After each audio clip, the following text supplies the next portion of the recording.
జనరల్‌గా గుత్తి వంకాయ కూర అనగానే చాలా పెద్ద ప్రాసెస్ టైం పడుతుంది అనుకుంటాం కదా! సో, ఈజీగా ఎలా తయారు చేసుకోవాలో చూసేద్దాం.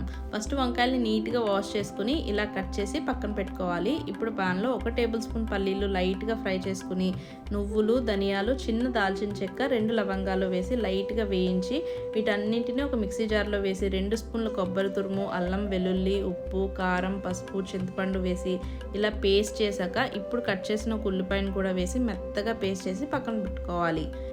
ఇప్పుడు ప్యాన్లో ఆయిల్ వేసి హీట్ అయ్యాక వంకాయల్ని లైట్గా ఫ్రై చేసి మూత పెట్టి కొంచెం సాఫ్ట్గా అయ్యే వరకు కుక్ చేసి పక్కకు తీసుకోవాలి. ఇప్పుడు అదే ఆయిల్లో ఆల్రెడీ చేసుకున్న పేస్ట్ వేసి ఒక్క 5 మినిట్స్ కుక్ చేశాక వంకాయల్ని వేసి ఒక 10 మినిట్స్ మూత పెట్టి ఉడికిస్తే ఆయిల్ అంతా సెపరేట్ అయిపోతుంది. అలా సెపరేట్ అయిన తర్వాత కొత్తిమీర వేసుకుంటే ఈజీగా గుత్తి వంకాయ కర్రీ రెడీ అయిపోతుంది. Thank you for watching. If you like please subscribe my channel.